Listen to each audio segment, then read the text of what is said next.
for your speech, sir. Now we will call upon C.A. Sopan Babu sir to brief us regarding direct taxation.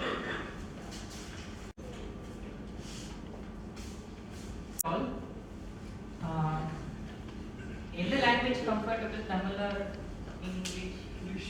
English. Mix. Okay. Fine. So the recent budget is on the direct tax provisions. We are going to see. Our agenda is this much. What are the areas we are going to see? I am just giving a glimpse. It's under overview, tax rate for business income, capital gain, income from other sources, and charitable trust, deduction, TDS, TCS, income tax return, assessment and appeal. These are the broader area. Now we will be covering what is covered in the budget paper. There are around amendment of 70 sections has been done, 11 new sections has been inserted, and 4 sections were completely subtracted. One section gone, another section came. 4 sections and 4 retrospective amendment. And the happy news is this is retrospective amendment is favorable to the assessee. So this is the broader glimpse. And then when it comes to tax rate, there is no change in the tax rates. Whatever it was announced in Finance Act 2020 still holds good. They have 2 options, new regime and old regime, still it continues. Next is regarding the business income, and we recently a section called 44 ADA. This section was introduced for professionals. It's a presumptive taxation. The presumptive taxation means at the time of filing return for professionals need not give full data regarding the balance sheet, profit and loss account. You have to declare 50% of the gross receipts or whatever income you want to offer, whichever is higher. That you have to declare. That is called 44 ADA. It was available for individual, HUF and partnership firm, but it was not silent on LLP. So earlier LLPs were claiming 44 ADA. Now it is made clear LLPs are not eligible for 44 ADA. This is one amendment. And increasing threshold limit for tax audit. Last budget, Finance Act 2020, there was a provision increasing the tax audit limit to 5 crore. For whom, if assessee have 95% of the receipts and payments gone through banking channel, only 5 or less % only cash transfer. No depreciation and goodwill. Actually, the goodwill, how we will see? Now, in many transactions, we see business purchase. Under one complete business unit will be there, assets and liabilities will be purchased, and money will be paid extra more than the book value. Normally, we will call, if we pay more than the net asset, it will be called as goodwill. And what the companies were doing, the excess amount of goodwill, they were claiming depreciation by treating goodwill is also an intangible asset. And what the government thought? Government thought, see, goodwill is always an appreciation and not a depreciation. So that what they felt, no depreciation on goodwill should be allowed. For that, what they made, they removed the block for goodwill. What happened to goodwill depreciation? Already claimed. Tomorrow when we sell this goodwill, capital gain will come. The cost of the asset it will get reduced to the extent of depreciation already claimed. So now sum and substances for goodwill, no depreciation because goodwill is always appreciation. And no equalization levy. Actually, it is recent concept, equalization levy. First, I will go to equalization levy. What is equalization levy?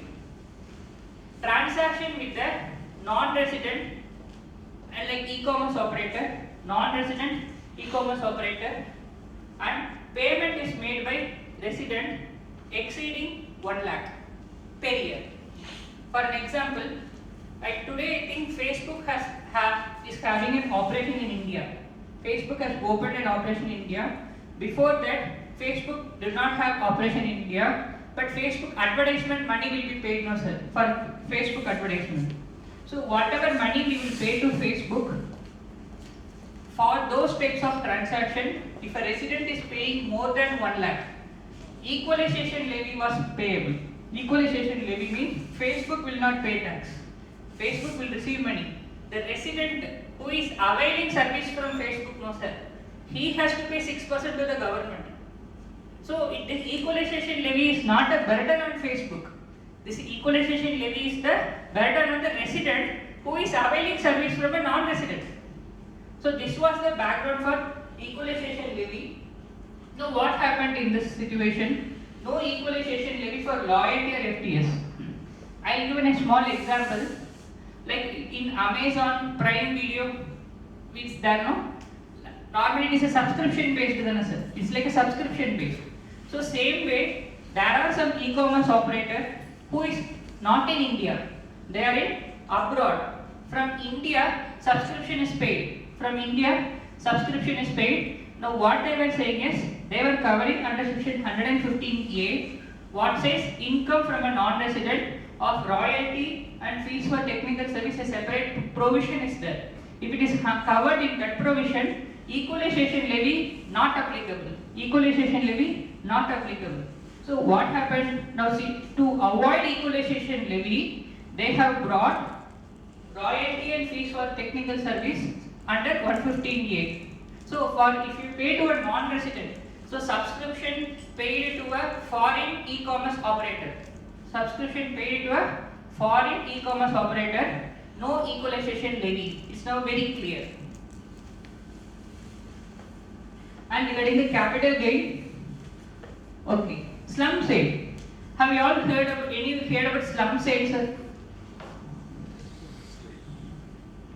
Slum sale means selling the undertaking on the whole. Price is not fixed asset wise.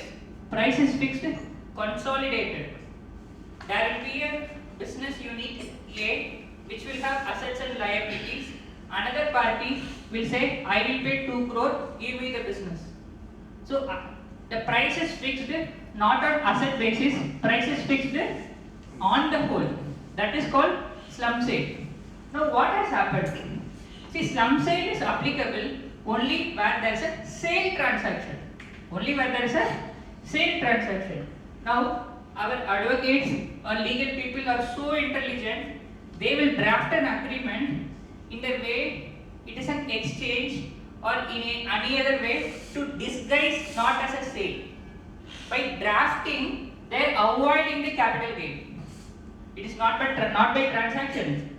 By drafting an agreement, they were avoiding capital gain transaction. So now government is aware of the loophole there. So now what I said, sale mattu illa, all transfer. It can be exchange, it can be relinquish of right. All transfers are now covered under slum sale. So based on the agreement wording change, now impact is nothing. Anyway you draft, you have to pay capital gain when it is related to slum sale transaction. And transfer of capital assets. And this is a more practically we deal. I'll just give a background. There will be a partnership firm. Partners will be there. One fine day, partners will get dissolved. Assets will be in the partner's firm. It will be taken by the partner or it will be sold and money will be settled to the partners. This is a normal transaction at the time of dissolution. I say the existing provision what is there. When asset is sold, partnership firm has asset. When asset is sold, capital gain will be in the hands of partnership firm. So say fair market value of the asset taken over by the partner. Fair market, when asset is taken over by partner, what is the fair market value of the asset taken over will be the selling price, and what is the cost as per books or WDV, it will be taken as a cost. Difference will be capital gain. There was one clarity missing when it goes to settlement. So when settlement is happening, how any money is settled to the partner over and above capital account. See, capital account, if 10 lakhs is there, if you pay to the partner 10 lakh, no problem. Partner's capital account 10 lakh, you pay to the partner 15 lakh at a time of settlement. You are paying higher amount than the capital. You are paying higher amount than the capital. How to handle that situation? Now, and one more thing, what our people were doing is, they are so intelligent, increasing their capital account by way of revaluation reserve, by way of goodwill. Normally, if you see at the time of admission, dissolution, we will do the revaluation of assets and goodwill, no sir, and excess will be taken to capital account. They increase the value of capital, and so that the cost of asset will get reduced, because capital account voluntarily increased even though there is no real increase of capital account. Now government has made it very clear, any increase in capital through revaluation and goodwill should not be considered. What is the real capital account brought by the partner only has to be seen. So any amount settled to the partner, it can be some value. Now I gave an example, 15 lakhs is settled to the partner. The real capital account value is 5 lakh. So difference is 10 lakh. For this 10 lakh, the firm has to pay tax. Earlier, the partner who is getting excess money is no sir, he was only able to need to pay tax. Now it is made clear, the partnership firm has to pay tax for the excess amount paid to the partner. So that is an important discussion on the transfer of capital asset to partners at a time of dissolution, and the same situation will occur when there is a reconstitution. A partner retire. Then at that time also the same situation. So tax obligation will be in the hands of the partnership firm and not on the partner. And ULIP. See, this is a very important thing. It has to be noted. And recently there are a lot of insurance companies running behind high net worth individual, saying you pay 6 lakhs per year, you pay 10 lakhs per year, the maturity what you get is fully tax free. Maturity what you get fully tax free. That was an advertisement, it was given, now it is no longer. What I said, if you are paying premium more than 2.5 lakh in a ULIP, the maturity amount is taxable. The maturity amount is taxable. So ULIP is to be seen similar to a security invested in the market. ULIP is no longer an insurance rate we have to see, because the maturity is getting taxed also. It is also like a share market investment, like a mutual fund investment. So we should be very careful before taking a call, invest in a ULIP product. So ULIP premium is more than 2.5 lakhs. If yearly premium is more than 2.5 lakh, the maturity is taxable. It doesn't say traditional product, sir. Traditional product is exempted, provided 10% of the sum issued, premium doesn't exceed. They invest in the debt market. ULIP is like a share market. So only for the ULIP this condition is there. So before investing in the insurance, you should ask all this question to know whether the maturity is taxable or not. Life insurance is also included in this? Yeah, ULIP is a life insurance product, sir. Not the normal life insurance. Unit linked to the life insurance. Normal life insurance, if your premium is more than 10% of the sum assured, then you come out of the section 1010D, which means any sum you receive from the insurance company becomes taxable. So suppose you take an insurance for 1 crore and the premium is more than 10 lakhs per annum, then what happens? You lose the eligibility of getting exemption from that insurance. So So ensure that your insurance premium is less than or equal to 10% of the sum assured. So then you still get the benefits that you are getting all along. But if it exceeds 10%, then you lose that benefit. So before entering into a ULIP product, have an understanding how the insurance company is going to invest. So next question, the next one, it's a transfer of residential property. Actually, now this government is more interested to create startups. They want lot of innovation to happen. So what they said, capital gain exemption they have given. Selling of house property and invest the net consideration in a startup. No capital gain. It is under section 54 GB. So this is, and what is this is not a new provision. This is a Finance Act 2020 provision, but the time limit earlier was till 31st March 2021. Now they extended one more year. So this provision is valid till 31st March 2022. So selling residential property and investing in the recognized eligible startup. So you will not have a capital gain. And income from other source and revision in safe harbor limit. Actually, sir, this is a very usual PC in Hosur or in majority in Bangalore. This is the difference between guideline value and the sale value. The guideline value and sale value difference should be only 10%. If it is exceed 10%, guideline value will be taken as sale consideration. If it is within 10%, the sale consideration will be taken as sale consideration. Guideline value is ignored. So now what the government, in order to boost the real estate sector, that 10% is changed to 20%. This is for the newly first allotment. It is a layout sale பண்ணுவாங்கல்ல sir. அது cover ஆகும்.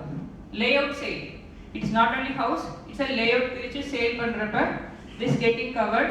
So now safe harbor limit is 20% and this applies only for first allotment, and that too the sale should happen within 30th June 2021. Within 30th June the sale has to happen. Then only the safe harbor is extended to 20%. Otherwise, the guideline value and sale value normal safe harbor rule is 10%. Taxability of interest on PF. Okay, sir. See, when it take to provident fund, there are 4 different provident fund. Recognized provident fund, statutory provident fund, unrecognized provident fund, and public provident fund. The provision I am going to discuss is only recognized provident fund and the statutory provident fund. Employee will contribute to the provident fund. For that contribution, interest will be received from the PF. If the interest exceeds 2.5 lakh, up to 2.5 lakh exemption, whatever is interest exceeding 2.5 lakh, now it is getting taxable. Normally, provident fund we thought EEE, always exempted. But now there is a catch. The interest on employee provident fund contribution. They didn't say about employer contribution interest exempted. What they are now speaking? Employee contribution interest received. Up to 2.5 lakh, it is exempted.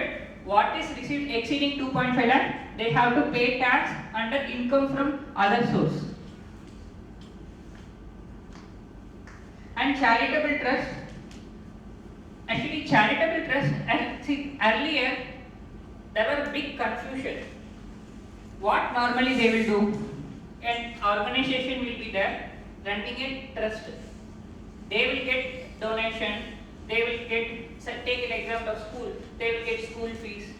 But sometimes expenses will be more than the income. How they will face the shortfall? they will borrow money from the promoters or they will borrow money from the bankers and they will face a shortfall.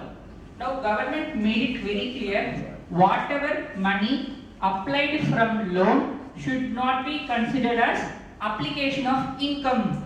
They made it very clear.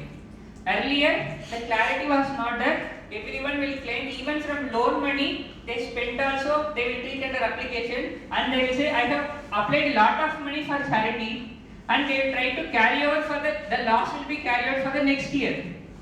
And another provision what they said, set off of the loss is not acceptable hereinafter. Set off of loss is not acceptable. Because of that reason only, because already applied through loan. So you are getting double deduction. How sir? Whatever you spent money excess, you are showing as a loss. Next year income you are adjusting. Okay, that deduction is adjusted. And tomorrow you will repay the loan, no sir. One more deduction. For single transaction, 2 deduction is taken.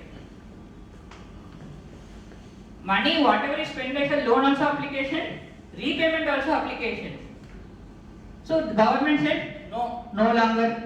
Whatever is spent from loan money, it should not be treated as application of income. And whatever is set off loss concept, not in charitable trust, set off loss concept only in business. And no more charitable trust, no loss carry forward, no more in trust. And corpus contribution. And this is a good amendment it came.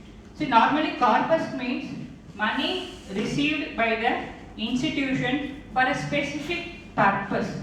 Suppose, take a college.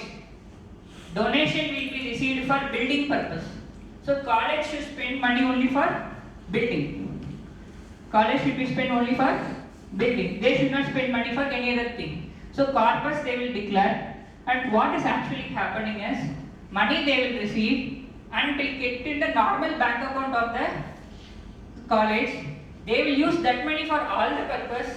Corpus will be there. Corresponding investment of the corpus will not be there. So what should be the corpus done? Whatever they get money from corpus, they should keep in the separate bank account and use only for the building means it should be used only for building. They should not touch money for other purpose. But in fact, corpus donation received and spent for many purposes.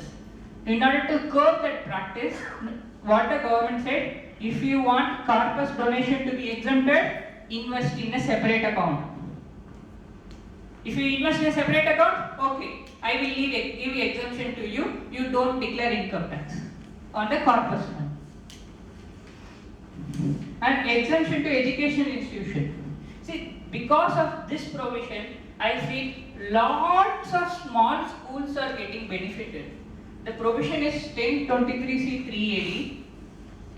Earlier the limit was 1 crore. So we can see lot of small schools in and around our place. They are not filing IT return at all. They are not filing IT return at all. But how they are safeguarded? Only through this provision, even though return was not filed, but they say our turnover is less than 1 crore, so it is running for a charitable purpose, no tax. Yeah, government will accept. Now what they have done, this 1 crore is extended to 5 crore. And earlier what was the situation is, single institution may have lot of, the single trust may have lot of institution. One hospital, one school, one college. Earlier, the 1 crore for per institution. So if I have 3 institutions, what's the limit? 3 crores. Now what the government said? No. I will give you 5 crore, but you have consolidated. That was the provision, but in reality, there is a problem here. The condition for claiming this exemption is filing of IT return. Even though section is there, safeguarding everyone, but no one is coming forward to file their IT return. But IT return filing is mandatory. But taxing the education institution is not there. Taxing them is not there. But they have to file the IT return and say, we are covered under this provision. And deduction. And this deduction provision is helpful for a developer, builders. For them, this helps 100% of the profits of developing and building affordable housing projects on or before 31/3/2022. Affordable means the builder constructing a house, the value of it is up to 45 lakhs. So like that builders and their project is approved before 31st March 2022, they are covered under this provision. Will this provision be applicable for a layout? Building. Layout land development. No, in layout development there is a separate land has to be allocated for. But this provision is very clear. Economic weaker section, like 600 square feet kind of. So on the profit on sale of that portion, will this section? No, but this is very clear. House should come. Building should come. For developers who are doing affordable developing business, this is a wonderful opportunity. 100% of the profit is exempted. And startup. Now startup, earlier they said startup, first of all you should know what is startup benefit given by government. Government said if you are a startup, 3 years out of 10 years, no need to pay tax. That 3 year, which 3 year they can select. It can be first 3 year, it can be last 3 year, middle 3 year. Startup can select. So benefit of 3-year income tax payment savings is the benefit. Now what government said? They are extended 1 more year. So startup can be created till 31st March 2022. Interest on housing loan. Actually normally we have interest on housing loan. Housing loan section only we remember 2 lakhs. But there is a one more section also. Which give additional 1.5 lakhs. If loan is obtained for the first time, house is obtained for the first time, and the cost of the house is 45 lakhs, not more than 45 lakhs. Cost of the house is 45 lakhs, and loan is sanctioned within 31st March 2022. What is the benefit? You have 3.5 lakh interest you can claim. 2 lakh in house property section, another 1.5 lakh in this section. So this is the additional bit. Now government said housing loan till 31st March 2022. This section TDS, another section TCS, which came last year. They are both sister and brother only. I'll give some word on that. You should call them mother-in-law and sister-in-law. That will be Is better. Sorry, mother-in-law and daughter-in-law. That will be better. Okay, correct way to say. Yes, sir. Can I accept it? Because either you want any one only we can use, Yeah. not both. Okay. See, the same whatever condition it was in TCS, same replicated. What was the condition in TCS? Sale turnover exceeding 10 crore. This section also sale turnover exceeding 10 crore. That selling to a person more than 50 lakhs. Here buying from a person more than 50 lakhs. What is the TCS rate? 0.1%. What is the TDS rate? 0.1%. If no PAN number, 5%. Here also 5%. Alike replicated. I will give a practical example. There is a seller, there is a buyer. Seller turnover is 12 crores. Seller turnover is 12 crore. Buyer turnover is 6 crores. Here TCS is get activated for the seller. Understood, sir? TCS is activated for seller because his turnover exceeds 10 crore. Now come to the another example. In this example, purchase consideration is received. We sell the goods for 2 crore. We sold to that party. He paid only 1 crore. TCS is applied only on the consideration received, not on the bill value. So 1 crore only received. For the 1 crore, the seller has to pay TCS. Now come to this side. Seller is having 6 crore. Buyer is having 12 crore. Seller is having 6 crore. buyer is having 12 crore. This section get activated because buyer turnover exceed 10 crore. So now what the same and same thing, single person 50 lakhs. Yeah, he is buying 2 crore value of goods. Section get activated. Now what the buyer has to do? He has to deduct TDS at 0.1% while settling the payment to the. And one more thing, it is not settling payment. TDS or working pathingale payment or credit whichever earlier. Even though no payment is made, but we make a journal entry in the books of accounts. As soon as we make a journal entry, TDS obligation comes. So payment or credit, whichever is earlier, so TDS will get attracted when the credit entry is passed. Now, one more third situation, buyer turnover also 12 crore, seller turnover also 12 crore. Which section to be followed? TDS is the best section because government taking more revenue. Because in the TCS, when consideration come only money, but in TDS, even though credit entry pass also the money to government. So when both are equal, TDS to be followed, TCS not to be followed. Clarity, sir? And non-filers, I don't know how government is going to detect these persons and how the impact they are going to give. I'll just say the provision. Non-filers, TDS is double the rate or 5% whichever is higher.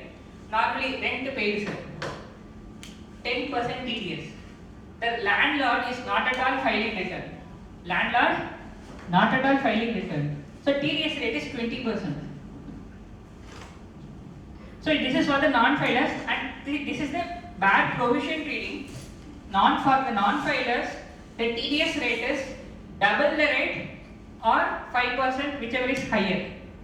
We have to get some rules regarding that to get a clear understanding where are the ways how it is applied. How non-filers will know.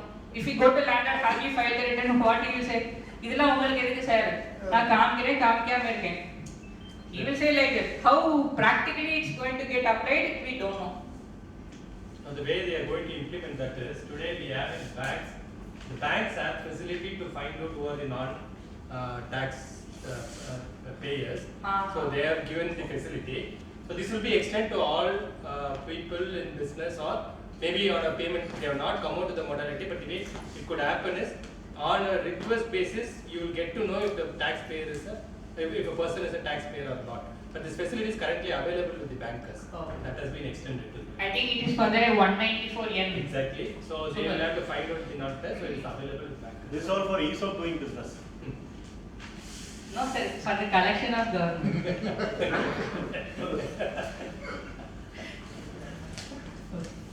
and next is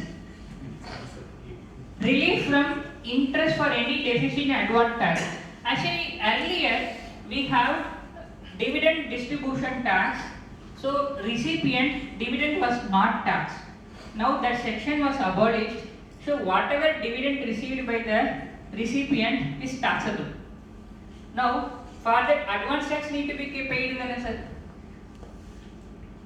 And dividend is coming on the February. How can I pay 1 year before? So government said similar to a capital gain advance tax. Similar to the capital gain advance tax, when the transaction happened, next quarter pay advance tax. Similar to capital gain advance tax, they extended the advance tax method for dividend income also. And return of income. And return of income, government has reduced the time limit by 3 months. Earlier the provision was when assessment year starts till 31st March, you can file the return. Now government has reduced to 3 months and said return of income has to be filed within 9 months from the start of the assessment year. That means 31st December. After 31st December, we can file the return. I think there will be no return filing work will be in auditor office because system will not allow filing return. So 31st December is the last date for filing return. If we miss the bus, notice come, pay penalty, interest, extra. So we should be very careful very careful. The deadline sheet is cut at 31st December of every year. So we have literally how many months? 9 months from the start of 1st April. Within 9 months we have to file the return.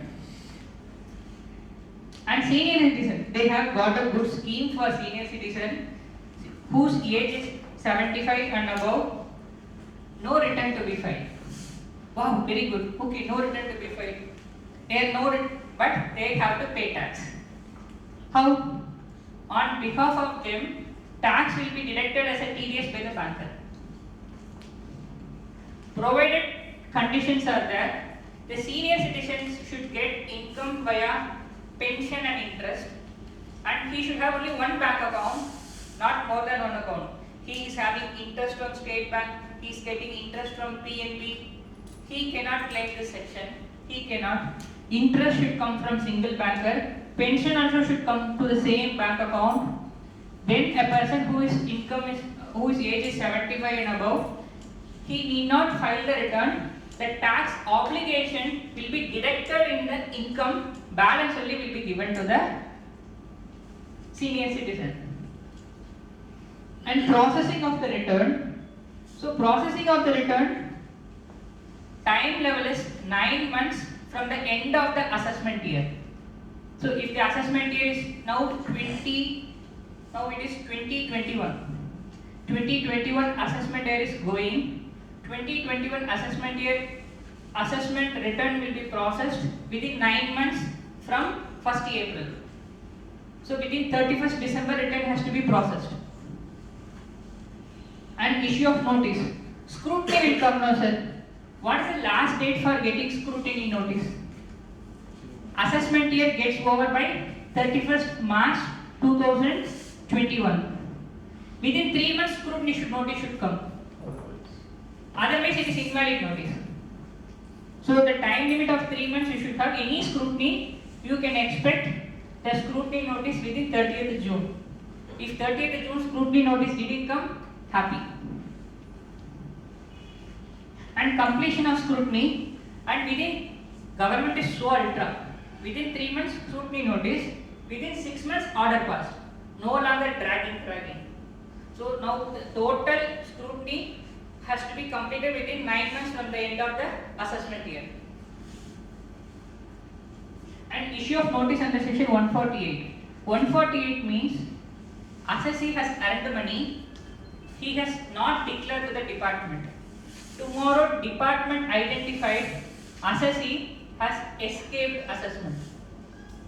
That is 148. The notice for 148 time limit is 3 years from the end of the assessment year. Within 3 years, notice has to be received. Now this 3 years is extended to 10 years if the income involved is exceeding 50 lakhs.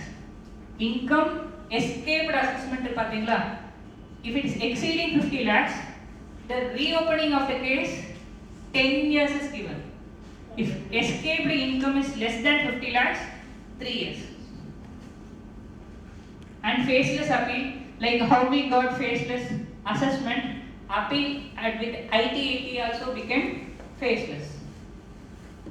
And dispute resolution committee is a welcome move, it's a new move. They have constituted dispute resolution committee. The one condition who can come in this is a person whose income exceeds 50 lakh and disputed income is exceeding 10 lakh.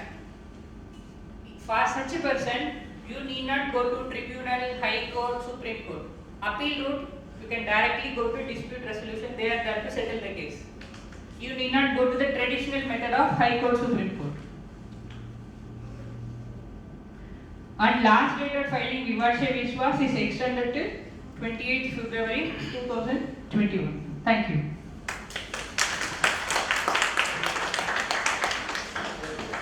Thank you, sir. Tea break is a chance to slow down, pull back and appreciate our surroundings. We will have a short tea breaks up to 5 minutes. We will get back together after 5 minutes. ठीक है, एक काम करो आप ऐसे बोला ना कि आप सब एनसीपीआर से बोलेंगे।